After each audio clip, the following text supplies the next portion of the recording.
Hi, I'm Andrew Coltrin. This is my presentation for the festival. It's called Thought Balloons, as illustrated by my friend Booger Bear thinking a thought balloon that says Thought Balloons.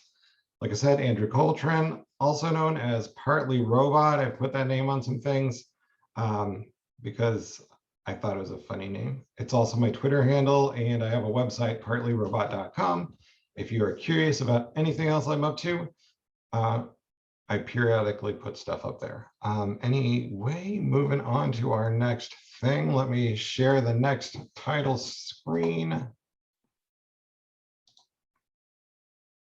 Let me make this big. I know. If I were more clever, I would edit all this. But anyway, my subtitle for this talk is How I Learned to Make My Own Improvised AAC Devices Before I Even Knew I Was Autistic. So before I get down any rabbit holes, let's do some vocabulary. An AAC device, that's an augmentative and alternative communication device. This is kind of a term that's used in the special ed field in the United States, probably in the UK too, why not? But we do say things differently across oceans, so I don't want to assume anything. But an AAC device, simply, it's just any device that helps scaffold communication for someone who has trouble using their vocal speech reliably. So there's just a million, well, maybe not a million, but many different types. A common one I've seen is basically a tablet computer that has separate icons on it that somebody can touch and search through menus, and they can select what they want to say through that. There's also picture exchange systems with using little cards and Velcro. There's also that neat setup Stephen Hawking had. All of those are augmentative and alternative communication devices. There's a lot of alternatives, and one of the simplest alternatives, me picking up my sketch pad and drawing on it, that is an alternative communication device, which ties into my next definition point, comics. So that's a medium of written communication that integrates pictures and words. Basically, I've always known I was a visual thinker, often got caught up and tongue-tied trying to put together my thoughts into these word sentences. But drawing things has always been, a great way for me to augment what I'm trying to communicate. So I naturally was drawn to comic books as a kid. One of the neat things about comic books is the thought balloon. And I've got that another thought balloon illustration here because that was fun. Just basically a bubble that hangs out over a character's head that indicates what they're thinking, which I think is a very neat device because in real life, I often struggle to figure out what other people are thinking. So when I discovered that thought balloons were a thing in comics, well, I was very interested in that. It helped model some things for me. Oops. And the last one here is zine.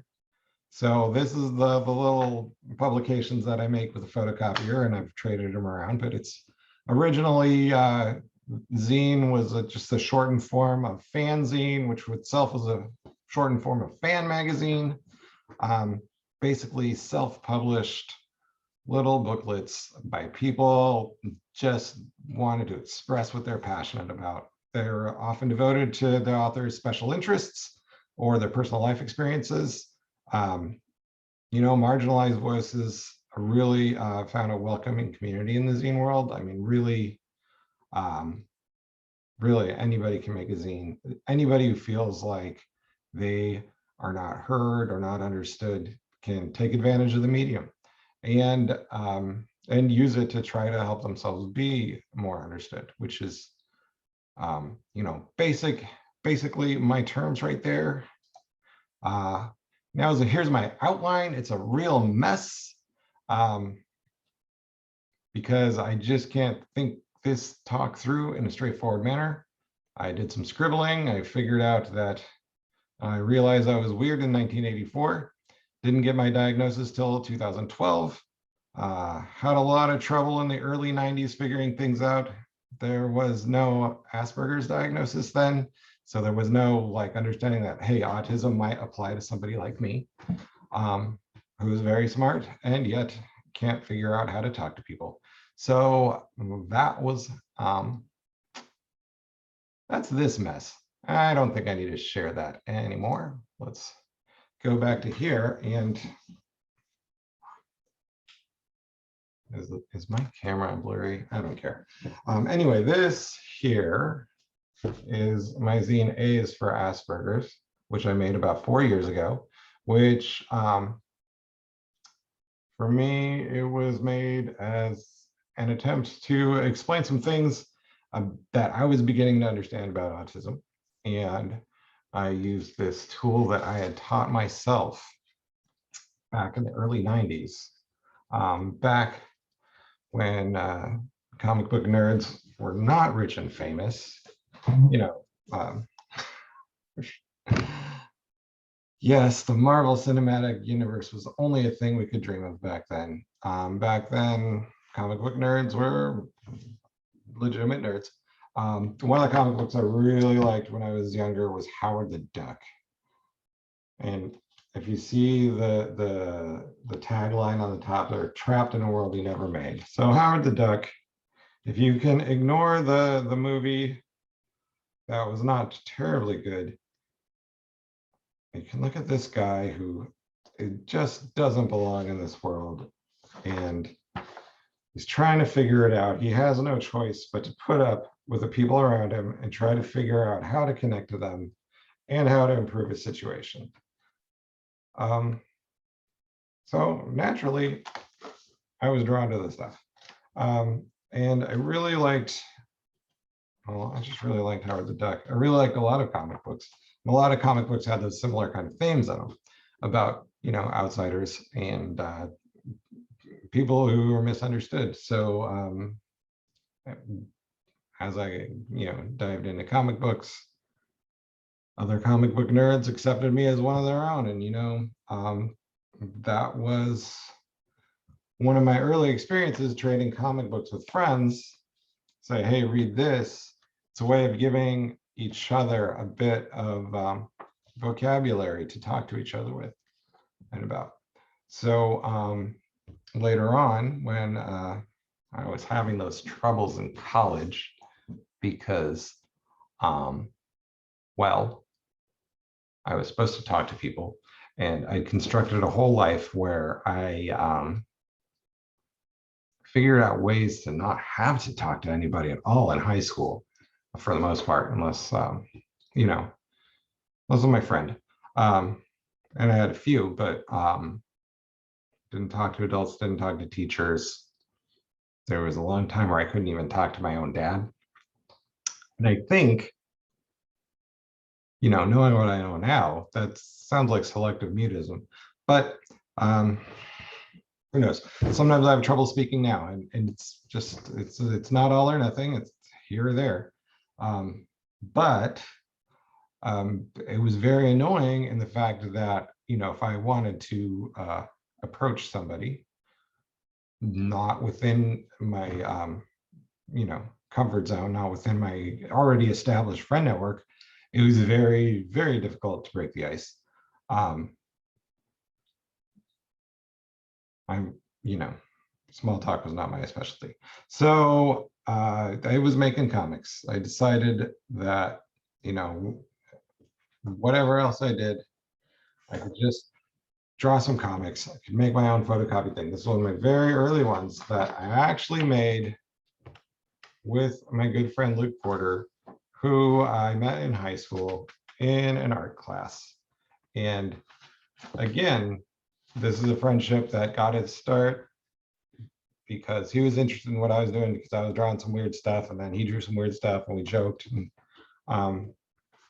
it was nonverbal communication that broke the ice in that relationship.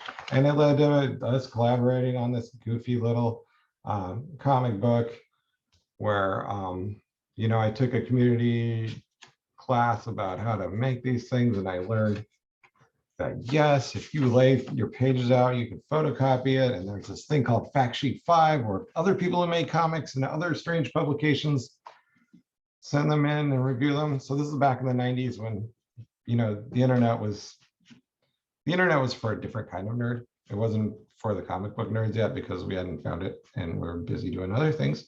But zines were very close to comics. And I sort of found my way into the zine community because I saw a different kind of publication photocopied, much like comic books. And I saw that on the inside, you could combine words, you could combine pictures, you could put them any way you liked. It was strange illustration for no particular reason, just because you like it. Combine text and images. Bring this guy Booger Bear into it. This guy has been my my inner power animal. I don't know what you call him. I mean, I've made a lot of comics with the Booger Bear. I've been drawing him, for 25 years. Usually it becomes like it's a conversation between me and the cartoon bear. And we're working out stuff that either I think is funny or troubling or, whatever. I will just go to my notebook and draw a dialogue with Booger Bear for issues I'm having trouble with. And I don't even show those to anybody sometimes, but sometimes I'll make a really elaborate one. Like this guy I made about 8 years ago. And so in this one, me and Booger Bear are talking about going to do some pub trivia, which I'm really good at. Can't wait for that to come back. But moving on to the next thing. By making zines and by reaching out to people in the mail, I was able to make a lot of connections with people. And a lot of those connections have translated over into the social media realm. Like I have Facebook friends now that I met through trading zines that I've never met in person. It would probably be terribly awkward to meet in person because some of these people that I traded zines with also have various social anxiety. And, it's kind of par for the course. One of the people that I met through zines, I've actually met in person, Joe Beal, he's a publisher of Microcosm Publishing, which started out as him making zines. And he, similar age as me, did not get diagnosed as a kid, had troubles figuring things out, used zines as his way of connecting with people, and kind of built a business out of it. And then, about the same time I was getting, diagnosed and figuring out myself, he was also going through a similar process. And then, I reached out to him, we compared notes, and he's like, hey, why don't you make a zine about autism? And he wanted a, sort of a radical zine. I don't know if A's for Asperger's is that radical. It's what I made, 4 years ago. It's basically, this one I set up in a format of kind of like a little dictionary, little tiny glossary of terms that I learned and picked up from my reading about what was going on with me. And I made this one sort of anonymously. I was not quite ready to fully come out of the autism closet back then. I'm in a much different place now, and but this guy has been a good, very popular. Gotten a lot of feedback from people who are like, yeah, people who have autism who like read it and is like, dude, I like the way you put it. I get it. I think you understand. Whereas a lot of the more, the text written by doctors or, from a clinical perspective really seems to not take into account the perspective of the people who live like we do. And, it's, gets back to that theory of mind problem. Now, that's another thing where I'm tying it into thought balloons. Because in this other zine, my friend AJ Michael from Pennsylvania, a friend that I've never met in person, but a friend that I've traded lots of zines with, was putting together this meta comics issue about 10 years ago. It's all right. Yeah, 2011. So that was back when I was starting to go like, yeah, this Asperger's stuff, this autism stuff really relates to me, but I'm not sure I agree with this theory of mind deficit idea, because I feel like I got this idea that other people have thoughts in their heads and they are not the same as my thoughts. So, Simon Baron Cohen's idea was basically that, oh, people with autism don't understand that other people have different thoughts in their heads. And I was like, I just don't buy that, because I don't see that myself. And I was like, well, maybe it's because I read a bunch of comic books. So I wrote an essay called Thought Balloons with my guys in it. And it's, I don't know, my thinking's grown since then, but the idea of the thought balloons, the power of that symbol, of being able to look into somebody else's head, being able to have that crystal view of what their thought process might be, is like an important symbol to me, I think. And the zines are kind of like my own little thought balloons. Like I, one of the things that this one gave me the power to do was to basically reveal my autism to my in-laws, because I hadn't really talked to them about it before. And it was very frightening for me. I felt very vulnerable, but because I was able to put it into a concrete publication and have my thoughts really well thought out. If I'm speaking, person to person, it can be great, or I can just be meandering garbage. But this, I spent some time on it, I organized it, I got it together. And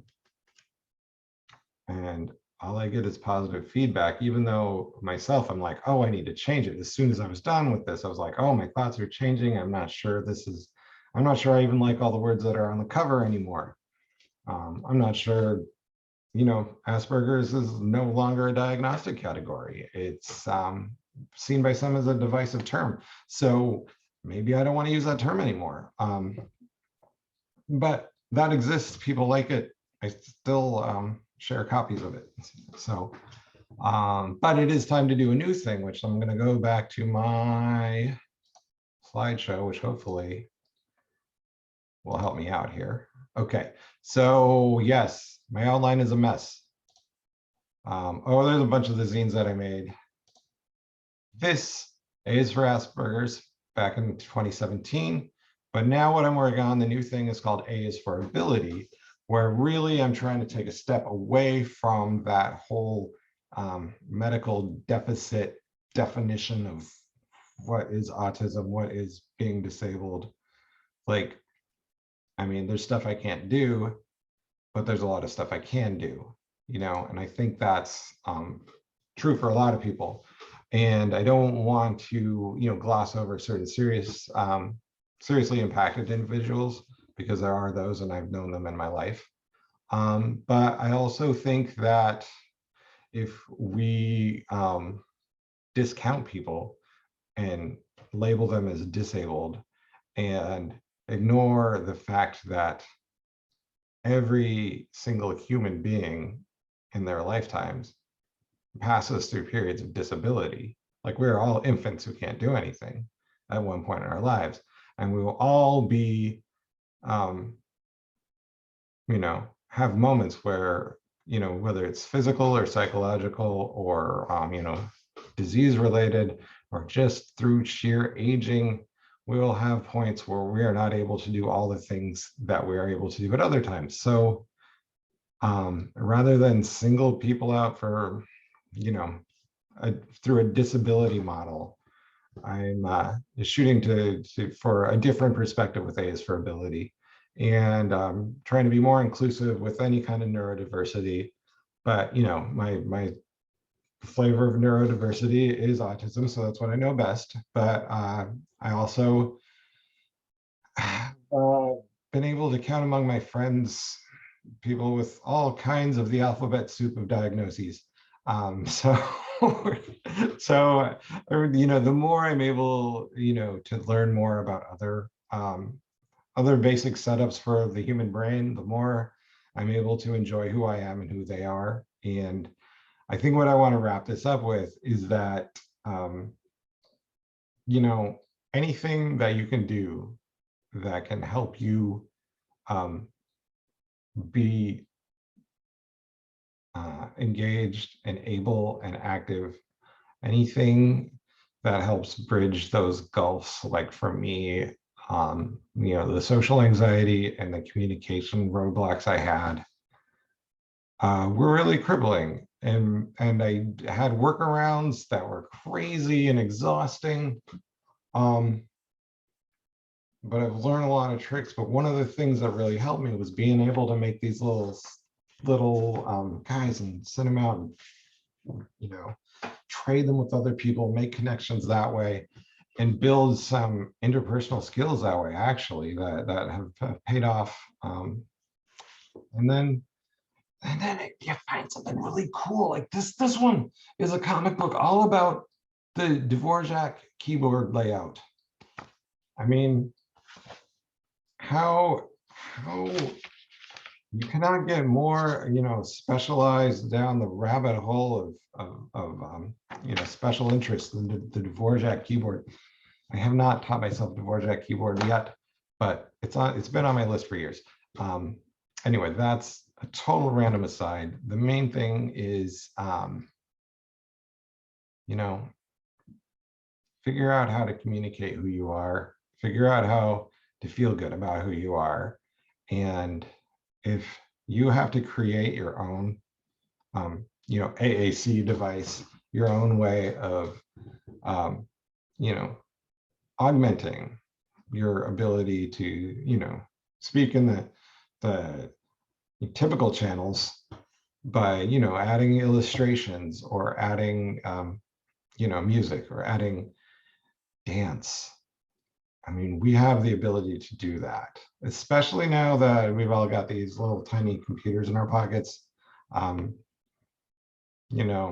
would say text messages and memes and emojis have served me so well in being able to, get the point across to people that, if I had been relying sheerly on my verbal skills, I would be slowed down. So, use what you can. Zines are cool. And if you're interested in mine, totally take a look at my website, www.partlyrobot.com. Otherwise, thank you to the organizers of the festival. This has been an amazing opportunity.